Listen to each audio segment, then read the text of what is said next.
Welcome to the INFOWARS Nightly News. I'm David Knight. It's Tuesday, February 17th, 2015. Here are our top stories. Tonight, how an angry mom became the poster child for the vaccine industry. Then, the FAA's rules for private drones. And how the NSA is doing more than just spying. That's next on the INFOWARS Nightly News. Why you hating? Why you hating? I'm hating because they're killing, and when they're killing, then I'm hating. When they're killing, you're illing? Well, tonight we're going to take a look at some of the lies that are being used to panic people into war, into taking away informed consent, even running them out onto the airport tarmac like lemmings, where they can get sucked up into airplane engines or run over by airplanes where they really are in danger. First, let's take a look at what a German television station is doing. Of course, this German television channel ran a false report of Russian tanks being caught crossing into the Ukraine. The caption said, Russian armored vehicles moved through Izvorino in the Lugansk region, February 12, 2015. The problem is that the image was from 2009, from a different place, South Ossetia, not the Ukraine. And the interesting thing about this is that it was found by a citizen media monitoring group. This is not something that the professional media caught. Of course, the people at the German station just pass it on. It was caught by the citizens, just like Brian Williams' lies. Now, look at what happened in LAX. In LAX, a mistaken public announcement saying that a gunman was on the loose at LA International Airport sent 20 passengers fleeing from the gate area onto the tarmac. Onto the tarmac, where the planes are. This is the level of sheepish panic that we're seeing in the country. And there's some real danger, not only about goading us into war, but also about destroying our fundamental liberties, taking away informed consent, the cornerstone of keeping in check medical tyranny, something that was highlighted as not being strong enough when the Nuremberg codes came in, but something that goes to our individual rights to make decisions about our lives. What kind of medical treatment we're going to have is a fundamental decision that we should all be able to make. But of course, Obamacare first entrenched on it, forcing us to buy insurance that was mandated. Now they're talking about actually injecting us. And of course, the principle is essentially the same. But look at the way the media is pushing this. We had the Daily Mail, of course, last week, putting out a mom's angry Facebook post blaming anti-vaccine people for her son being exposed to measles. They said that her son, this is the way the Daily Mail put it, her son's life was hanging in the balance from measles. Yet the reality, something a little bit different. Let's play that clip. On Facebook, she posted, "If you have chosen to not vaccinate yourself or your child, I blame you. I blame you. You have stood on the shoulders of our collective protection for too long. From that high height, we have given you the privilege of our protection for free. And in return, you gave me this week, a week from hell, wherein I don't know if my baby will develop something that has death as a potential outcome."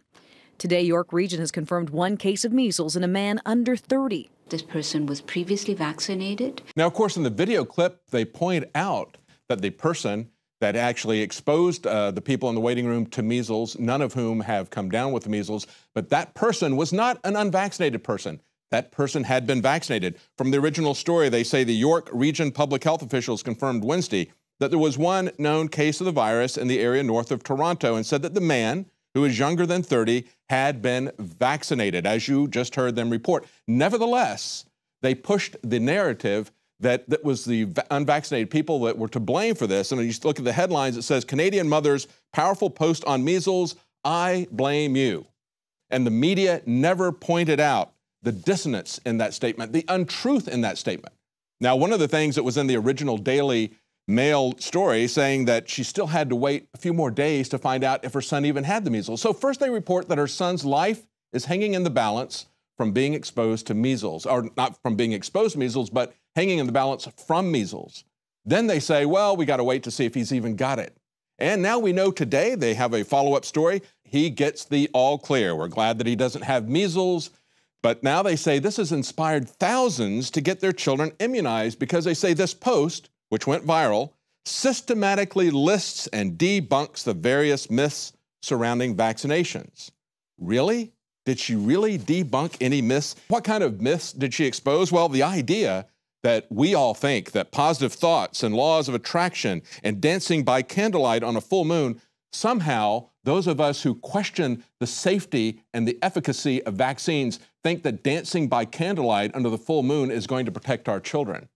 No, that's a really dangerous straw man argument. It's obviously absurd. That's not what we believe. Yet what she believes is the power of the collective to dictate to you what you should do in your private life. She says, you have stood on the shoulders of our collective protection for too long. It's a privilege, she says. A privilege, of course, not an individual fundamental right to have informed consent, because we are thinking individuals who need to have that as a protection against the kind of medical tyranny that we saw in Nazi Germany, for example. But she also goes on to say that she is protecting us by being a concerned world citizen, as all these others who get their vaccines.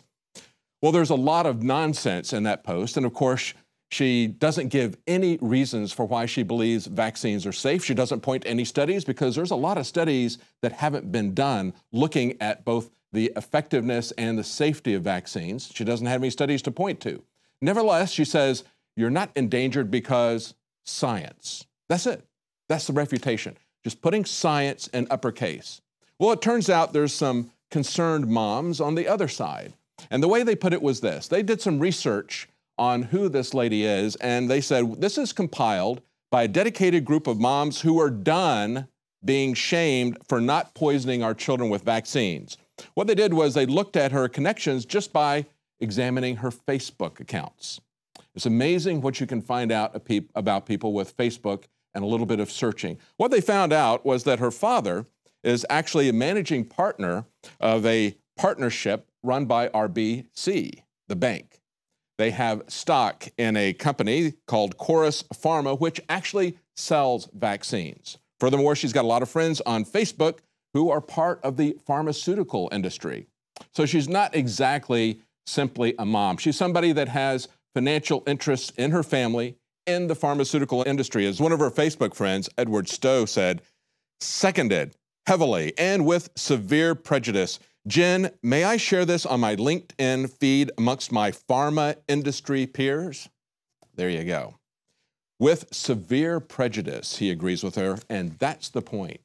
There's a lot of religion and prejudice being exhibited towards people who have concerns about the pharmaceutical industry based on its long history of putting things out that have not been vetted for safety, have not been proven to be effective. As we pointed out many times in 2011, as well as other times, there have been a large number of people who have been part of these measles outbreaks who have been vaccinated. It's not effective. Half of the people in 1987 that came down with measles in the United States, 52% actually had been vaccinated. In 2011, patient 0 was twice vaccinated, and so were the people that they passed it on to. All of the people that patient 0 passed on measles to had been vaccinated. Now we see, however, that the FAA has come up with another novel approach. It's not just naming, shaming, and blaming unvaccinated people for measles, saying that we're going to kill everyone when measles hasn't killed anyone for the last 10 years. However, the measles vaccinations have. Nevertheless, we've got a new wrinkle. It's not just kicking people out of school. It's not just shaming them. It's not turning them into vax offenders, reporting them like we do sex offenders, listing them on the internet. No, now the FAA is getting into the job here of going after people trying to force us to use Big Pharma's products. Airlines are now considering requiring proof of vaccination for domestic air travel. They say traveling by air may get more complicated if a reported plan by major carrier airlines requiring passengers to be vaccinated comes to fruition. After the increasing problem of unvaccinated individuals contracting and spreading communicable diseases, oh, wait a minute, right there. Is there an increasing problem of unvaccinated individuals spreading the disease? I thought the CDC said that measles had been stopped endemically in the United States and that it was brought in by somebody from outside of the country because we'd basically stopped it here with their vaccines. So why don't they stop people from coming into the country if they're going to do something with airplanes? Nevertheless, they're creating a straw man argument, and you see that it is not the commercial airlines that are pushing this, but the FAA. They say the FAA is suggesting that, quote, multiple major carriers have begun discussing requiring vaccination records for all passengers before allowing them to board a flight. Really? Is it really coming from the carriers, or is it coming from the FAA? Because the FAA is the one that contacted National Report and gave them this information. And they said, of course, this is the FAA still talking. It'll add another step to the flight process, but the airlines so far are willing to absorb any costs associated with it.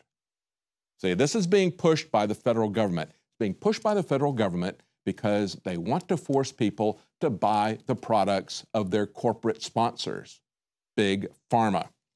Now, we see that the FAA is extending their jurisdiction not only over unvaccinated patients, but also even over model airplanes. And this is something that even if you're not concerned about drones, even if you don't do it as a hobby, you don't want to do it as a small business, you should still be aware of how government bureaucracies metastasize, how they're constantly extending their jurisdiction. We see this happening with the FCC trying to extend its jurisdiction over the internet, saying that they're going to do it to give us net neutrality. They've been on both sides of that issue. They will change just like that once they get authority. We see the FEC saying that they want to exercise content control over political discussions in the media. And now we see that the FAA is not only going to come after unvaccinated people, say that you cannot travel, but now they're also coming after people who are using small model planes, things under 55 pounds, all the way down to essentially paper airplanes. Yes, that's what the NTSB judge said. We had a report that aired last Friday talking about how they had tried to extend their jurisdiction. They came after a man, tried to fine him $10,000 because he was flying a 5-pound styrofoam recording vehicle. They were slapped down by the NTSB judge, said there is no FAA endorsable rule or legislation that you could use for this. Said if you use this argument that you're trying to put forward, you would be regulating or asserting that you have the power to regulate even paper airplanes. And that's precisely what they proceeded to do. They had just a few rules that they put in last fall. We saw, just as we were doing that report last week, back in February the 10th, the Washington Post reported that they had 33 very detailed rules. These rules were turned over to them by a realtor who had applied to the FAA for permission to fly a 3-pound Phantom UAV drone and take pictures of real estate locations. He got 33 requirements from them, and they went through in a very detailed article talking about the different things that they would have to have. In terms of speed limits, they couldn't go faster than 33. Now we have some new rules that are coming out. They've upped the speed limit. They've upped the distance that he could go. He couldn't go before more than 300 feet. Now he can go up to 500 feet. He used to have, in his qualifications, he not only had to have someone flying this little 3-pound Phantom model plane with a camera on it, he had to have a licensed pilot, licensed to fly a regular plane, and an observer there. And they had to have a flight plan registered with the FAA before they took off, record keeping, on and on and on, a very detailed list. People began to push back. But the FAA wanted to extend their jurisdiction. So what they did was they've now released some rules that they have scaled back. So they take 2 steps forward, 1 step back. That's the way they extend their jurisdiction. So now we're seeing in reports today from the Wall Street Journal and from Popular Science, as Popular Science puts it out, as what you want to know about the FAA's new drone rules. They say they are a big flying deal. They say that you have to still get a license. You still have to be vetted, get this, by the TSA. You have to have an operator certificate with the UAS rating. You have to pass an exam once every 24 months. In other words, it's like a car driving license. This is the way the bureaucracies creep. This is the way the out-of-control bureaucracies continue to extend their little bureaucratic empires. And as the Wall Street Journal points out, some people are saying, oh, this is great. They've pulled back on these rules, as I pointed out before. First, they go over with really draconian, detailed legislation, and then not even legislation, regulation.